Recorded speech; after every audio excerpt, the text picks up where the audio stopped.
Dans cet exercice, je vais faire une comparaison de l'égalité des variances.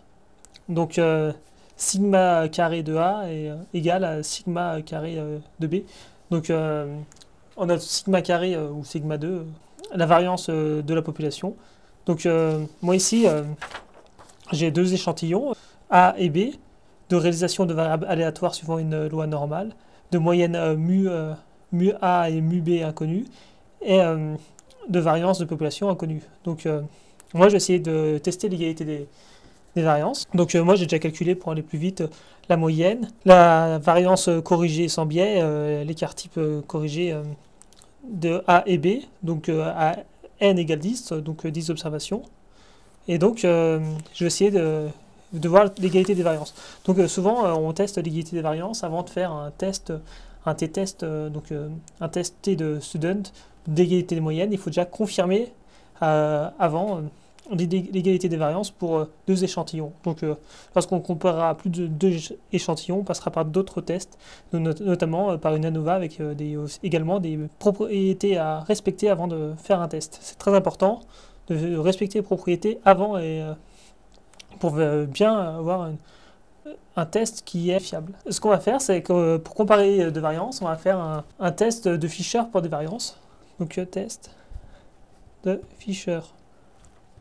Donc, au début, on va poser nos hypothèses H0 et H1. Donc, H0 qu'on appelle généralement hypothèse nulle. Donc, c'est l'hypothèse où il n'y a pas de variation. Donc, c'est mon égalité de variance. Et hypothèse alternative, les variances sont différentes. Donc, pour faire un test de Fisher, on va faire le ratio de deux variances. Donc, généralement, lorsqu'on va lire sur les tables, on va lire uniquement le fractile supérieur. Donc, on va toujours essayer de placer, on va toujours placer au numérateur le chiffre la variance la plus élevée. Donc, c'est très important lorsqu'on va calculer les chiffres. Donc, moi, ma variance la plus élevée, c'est l'échantillon A. Donc, il faudrait que je fasse le ratio A sur B pour lire dans les tables. Car toutes les données doivent être supérieures à 1. Donc, on va écrire puisque S2A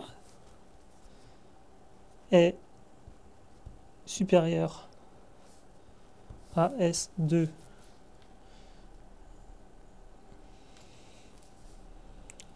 pour comparer les deux variances, on forme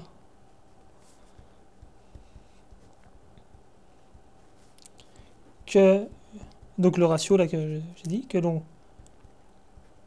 compare au fractile supérieur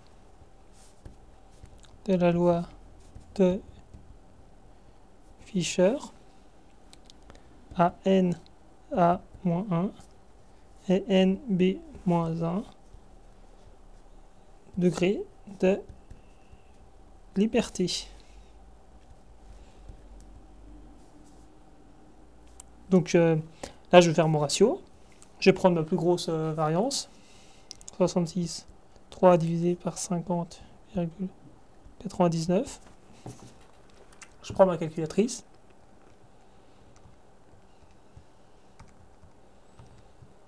Et donc, ça me donne un ratio de 1,3. Donc, F suit une loi de Fisher. Donc, c'est à peu près ce que j'ai dit, mais donc, on a 10 moins 1, 9, à 9, et 9 DDL. Alors là, comme je vais faire une hypothèse, là je regardais que au fractile supérieur, mais c'est une hypothèse quand même bilatérale, donc je vais faire comme là généralement on fait à 5%, risque alpha à 5%, donc ça fait 2,5 d'un côté et 2,5 de l'autre. Le fractile supérieur, 2,5% de la loi de Fisher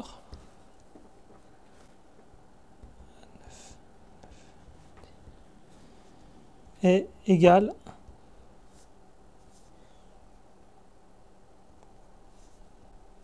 à...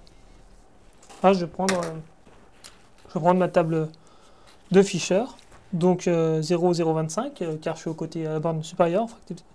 Donc là, on a 9 au numérateur et 9 au dénominateur. 9 et 9. Donc ça nous fait 4, 0, 3. 4, 0, 3.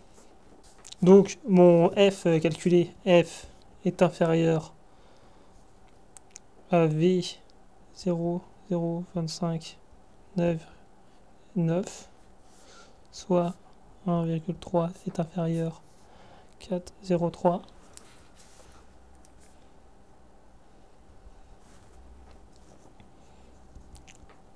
Au seuil de 5%,